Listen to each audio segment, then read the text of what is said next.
Die helde van die dag is die vreeslose boomstomp-swimmers uit No Outspan deur Denise Reitz. Na Suid-Afrika vir 2 jaar in die greep van 'n verskriklike droogte was, het die land nou op soortgelyke wyse rampspoedige oorstromings beleef. Met ons is dit altyd uiterstes. Dis of oorvloed of hongersnood. Die land is of uitgedor en versmag van die dors, of die sluise van die hemel word oopgetrek. Ek het genoem van die droogte lenigingswet, wat ons nou moes verander in 'n vloedondersteuningsmaatreël. My pa het my op 'n slag vertel hoe hy deur 'n woud in Nysna gery het en op 'n ou bosbewonersvrou afgekom het. Sy het daar ewe mistroostig langs die pad gestaan, toe hy langs haar stilgehou het, om uit te vind wat verkeerd was, het sy geantwoord: "Ag meneer, die olifante en die wurms het my akkers laas nag aangeval." Die grootste viervoetige diere en die kleinste insekte het saamgesnoer om haar gewasse te plunder. En dit is tipies van hoe uiterstes hier in Suid-Afrika bymekaar kom. En dit was hoe dit daar gegaan het, waar daar onlangs nog horingdroë landstreke was, met kuddes wat van die dors gevrek het, het daar nou van oral oor verslaag ingekom van swaar reëns, en van mense en diere wat dit nie oorleef het nie. Dit was vroeg in 1934. Ek het saam met my familie Kaap toe gegaan, in afwagting op die parlementêre sessie. Na ek die hele dag lank saam met my 2 seuns in die baai vis gevang het, was daar met my tuiskoms telegramme wat die nuus gebring het, dat die Oranje rivier in vloed was, en dat die mense op die eilande aan die onderkant van Appington in groot gevaar verkeer het. Toe ek voorheen die minister van lande was, het ek 'n opname van daardie eilande laat doen, en toe settlers daar laat vestig. Nou egter was hulle in lewensgevaar, en ek het besluit om self te gaan sien wat daar aangegaan het. Ons lugmag het 'n ou Wapiti 2-sitplek vliegtuig besit, wat in Kaapstad sy staanplek gehad het, en ek het dit toe aangevra. Die loods was luitenant Viljoen, en ons 2 het die volgende dag met dagbreek vertrek. Na 6 ure het ons die Oranje in sig gekry. 30 jaar gelede al het ek reeds kennis gemaak met daardie deel van die rivier, maar wat ek nou gesien het, was 'n heel ander toneel. In plaas van smal stroompies en kanale wat langs die eilande verby gekronkel het, het daar 'n sterk 3 myl wye stroom gevloei. En slegs die hoogste punte van die groter eilande was nog sigbaar bokant die water. Die kleiner eilande was reeds oorstroom. Ek het op Appington geland en dadelik soveel inligting as moontlik ingewin. Brûe was onder water, die spoorlyn het weggespoel en telegraaf en telefoonkommunikasie is onderbreek. Niemand het enige nuus van die eilandbewoners gehad nie. Daar was 'n gehawende motorboot wat as 'n veerboot diens gedoen het, en ek het vrywilligers gevra om dit vir ons te beman. Van die 6 mense wat hulself beskikbaar gestel het, was 4 plaaslike Joodse handelaars. Elkeen van ons het 'n motorkar se opgeblaaste binneband as reddingsboei saamgeneem, en van die meeste van ons klere ontslaag geraak, want die water was rof en onstuimig. Na 'n gevaarlike oorvaart het ons Kanon-eiland bereik. Met die landing het die bewoners ons toegejuig. Hulle huise en landerye het weggespoel, maar hulle was in geen onmiddellike gevaar nie, want die vloed kon nie die hoër vlakke bereik nie. Toe het ons die ander eilande, wat nie onder water was nie, besoek. By een van hulle het daar nog net 'n paar vierkante yards bo kan die water uitgesteek. Op hierdie klein bietjie grond het 2 bewoners 'n wa getrek, met 'n kombuistafel daarop, en 2 stoele op die tafel, waarop hulle heel filosofies hulle pype gesit en rook het. Nie een van die 2 kon swem nie, en toe ek hulle gevra het, wat sou gebeur as die water hoër sou styg, het hulle skouers opgelig en gesê, dat hulle dan saam met die ander sou wegspoel. Ek het hulle uitgenooi om by ons op die boot aan te sluit, maar nadat hulle die vaartuig mooi bekyk het, het hulle die aanbod van die hand gewys. Dit was wys van hulle, want kort nadat ons van hulle af weggevaar het ons in 'n stroomversnelling beland, wat ons skip laat sink het. Gelukkig was ons na aan 'n wal, en met moeite en 'n bietjie geluk, het ons daarin geslaag om deur die vlakker water die wal te bereik. Dit was amper donker, en ons was sopnat, terwyl die meeste van ons ander klere saam met die boot gesink het. Koud en honger het ons styf langs mekaar vir 'n bietjie warmte op die landstong van die sand gesit. Die naaste vasteland was 1,5 myl aanderkant, 'n geweldige stroomversnelling, waarin geen boot dit sou maak nie. Die nuus oor ons benarde situasie moes die ronde gedoen het, want kort na middernag het ons die kopligte van motors begin sien, en dit was duidelik dat hulle ons probeer opspoor het. Die gedreun van die water het verhoed dat hulle ons harde geskreeuery kon hoor. Toe het ons egter met die vreemde stomp swemmetode van die Hottentotte langs die rivier kennis gemaak. Hulle vat 'n boomstomp wat 6 voet lank is. Aan die bokant van die stomp word 'n sterk houtpen ingedryf, sodat dit as 'n handvatsel kan dien. En met hierdie primitiewe vlot durf hulle vreesloos die waters aan, ongeag die sterkte van die stroom. Met een hand aan die houtpen en die ander been oor die stomp, word die los arm en been gebruik om hulle self voort te dryf. Terwyl ons in die donker gesit en bewe het ons 'n geroep gehoor, en 'n man het sopnat uit die water by ons aangekom. Dit was 'n Hottentot wat deur die distrikmagistraat gestuur is. Toe hy gehoor het dat ons nie teruggekeer het nie, het hy soveel boomstamswemmers as moontlik bymekaar gekry en hulle die opdrag gegee om deur vuur aan te durf en die eilande te deursoek. Voor dit donker geword het ek oor die bruisende, woelende water gekyk en nie gehou van wat ek gesien het nie.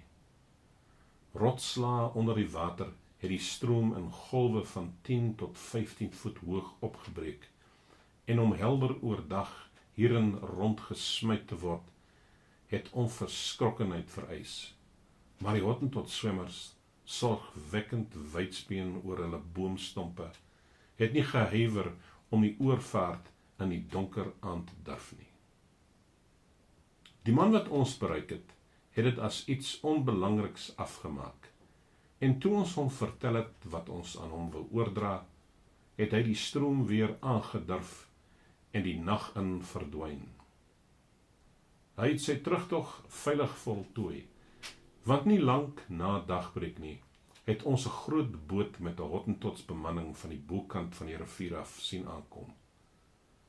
Ons het hulle angstig dopgehou, maar omdat die boot met die stroom afgevaar het, en dit nie dwars teen die stroom nie, was dit makliker, en het hulle goed daarin geslaag om ons op te laai en van die eiland af te kry. Dit was 'n moeilike terugtog, maar na 'n ewige gesukkel het ons onder entoesiastiese applous van die skare wat daar vergader het om die reddingsoperasie dop te hou, die wal bereik.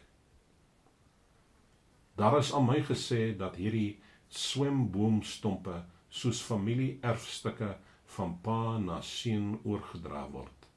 En ek het gehoor dat 'n Europeër wat probeer het om een van die stompe op te kap vir vuurmaakhout, amper vermoor is voordat hy bevry is. Die eienaar van 'n motorkar het my teruggehaas Appington toe, want ek het beplan om voorrade met veldskerms vir die hulpbehoewendes neer te laat. Deur lakens en tafeldoeke te gebruik, het ons valskerms vervaardig en blikkies kos en ander soorte kos daaraan vasgemaak. Belaai met hierdie voorrade, het ons 'n hele paar vlugte oor die getuisterde area uitgevoer, en elke keer het ons dit reg gekry om die bomme heel akkuraat te laat val.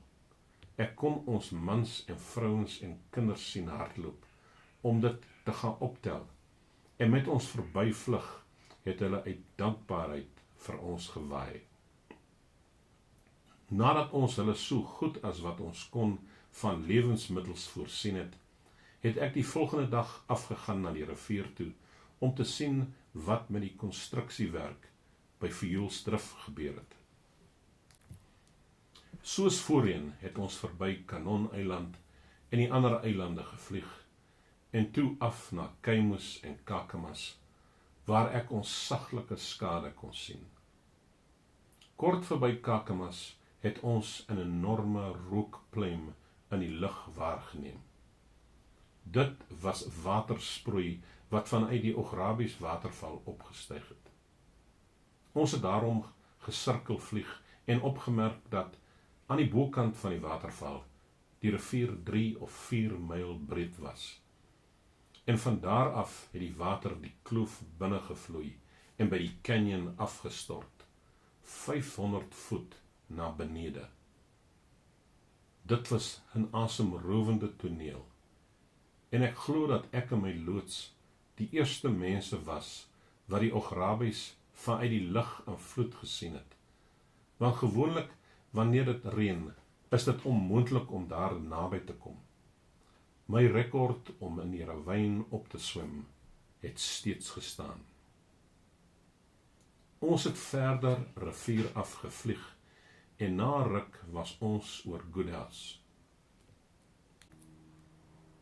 Nie lank van tevore nie, het ek die plek besoek en by daardie geleentheid het ou Karel Weidner my weer verplig om na sy gunsteling onderwerp te luister. Suid-Afrika was besig om op te droog.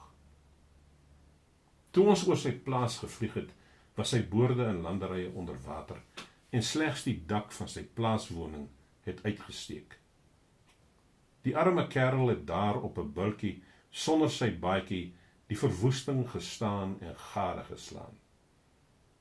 Ek het vir hom boodskap laat val. Baie jammer, maar jy het gesê Suid-Afrika is besig om op te droog. Die nota het amper by sy voete grond gevat, en ek het gesien hoe hy dit opgetel het. Hy het dit gelees en toe sy gebalde vuis in die rigting van die vliegtuig gewys. Maar toe ons mekaar lank daarna weer ontmoet het hy net gegrinnik en maar 'n grap daarvan gemaak. Van hier af het ons Vioolsdrif toe gevlieg. Die ingenieurs is vroegtydig gewaarsku en hulle het daarin geslaag om die meeste van die trekkers en masjiene te beveilig. Tussen die wit tente op die heuwel kon ek die werkers sien, soos hulle die vloed se vordering besigtig het. En ook hier het ek 'n boodskap van sterkte laat val. Anderkant Vioolsdrif het ons die mees bergagtige en onherbergsame stuk aarde wat ek tot nog toe in my lewe gesien het gevlieg. Berge wat uitgestaan het soos haaitande.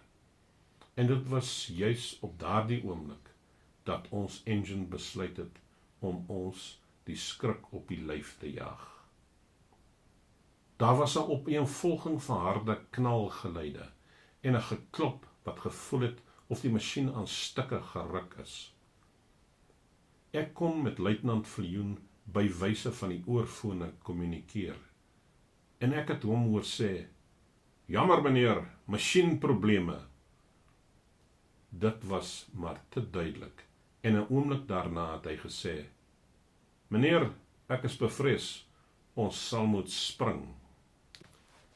Die valskerms wat ons in daardie dae gedra het, was swaar en lomp, en ek het myne vroeër losgegespe en in die tonnel agter die stuurkajuit gegooi.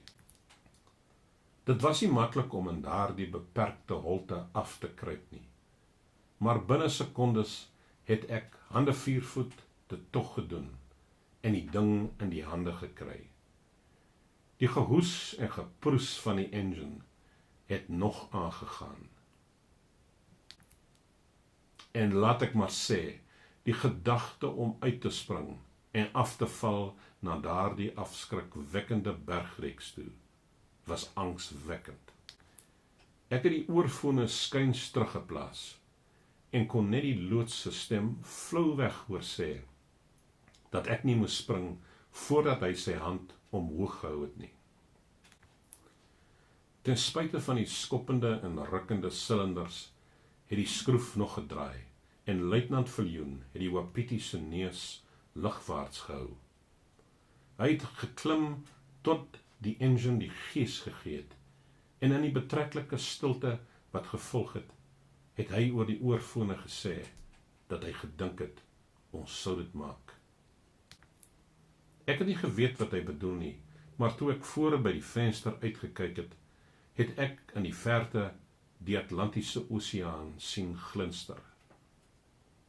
Baie behendig het hy van ons hoogte gebruik gemaak en die masjien op so 'n manier hanteer, dat na 'n spannende halfuur hy glad weg op die strand gesweefland het. Ons was gelukkig, want boonbehalwe 'n goeie landing, het ons bevind dat ons by die staatsdiamantdelwery naby Alexander Bay was. Die bestuurder en sy span was gou op die toneel, en in plaas daarvan om uit 'n vliegtuig te spring en op 'n ver afgeleë barre woestyn te land, het ons 'n warm ontvangs geniet, met die gerieflike kwartiere tot ons beskikking.